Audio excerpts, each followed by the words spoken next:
तू हमार प्रेमिका रहलू जब सपना में देखो तनी जब है यूट्यूब ना रहे फेसबुक ना रहे व्हाट्सएप ना रहे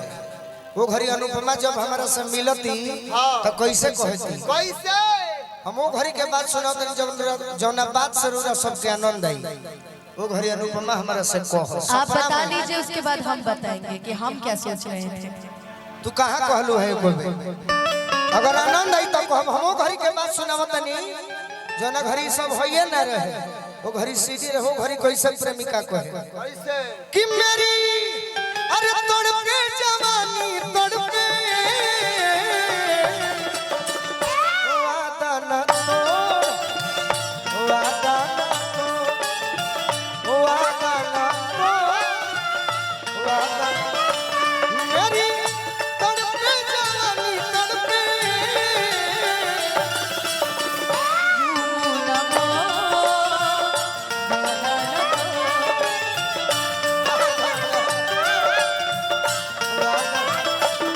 आज राजा जी के बोलावे में जवान हो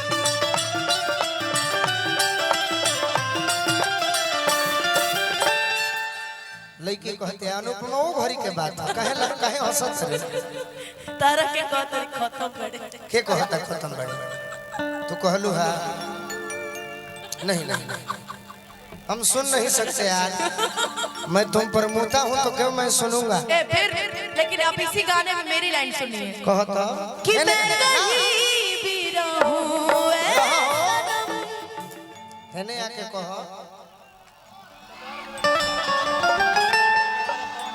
सुनिए अब इनकी मैं बोल देती हूँ आपकी तरफ से ठीक है। आप मुते हैं कि नहीं मुते हैं अच्छा तू घड़ी का कहबू हमरा के अगर मिल रहो तू घड़ी तो हम कहते प्यार मोहब्बत हो जाता है उसके बाद कहते कि मैं कहीं भी रहूं ऐ सनम मुझको है जिंदगी की कसम फासले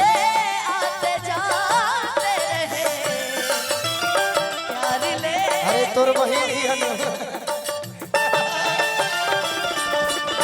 भाई तुमको वो गाना में ऐसे बात बोल देला कि हम काहे कि फासले आते जाते रहे काहे दे रहा कि प्यार लेकिन नहीं होगा अच्छा तू घड़ी कही प्यार कल बरसों के कागिल न रहे भुला गइला इसे जैसे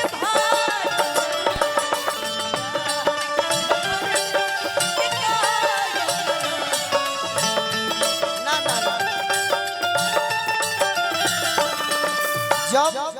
हम कहने कि मेरी तड़पे जवानी तड़पे वादा न तोड़ तू कहलू कि मैं तो तू फेर ही कैसे फेंक देलू है कि प्यार की तो 2-4 बरिस के गाना है वो घरी बात होत रहे जान करू कवन बाबा अरे नवीन भैया है नो नवीन भैया की ओर से बहुत बहुत वो घरी देखो कौन गीत होत रहे कौन गीत ना ना ना ना ना घूसता देवरा घूसता घर में घूसता घूसता देवरा घूसता देवरा घूसता अरे उठावा के ललिया हमा देवरा चूसता उठावा के ललिया हमा पहले के बात नहीं खे जानते पहले के बाद रहुआ नहीं की जानत पहले ई लाइन रहे कौन line? I love you Rani I love you करे जा आई लव यू सही है I love you Rani I love you करे जा आई लव यू हम है तोहार हमर तू करे जा आई लव यू हम है तोहार हमर तू करे जा I love you I love you Rani I love you चेहरा जा एक और पहले जान करू वो कौन गीत रहे कौन लूजर में रानी अच्छा भाई रहे कि ना रहे जब पहले के बात होता हम हूँ गीत गावत रहनी लेकिन उतना सटीक ना बैठा पाई ओकरे हमरा आइडिया ना रहे कि कौन गीत गावे के रहे हम घरी गावत रही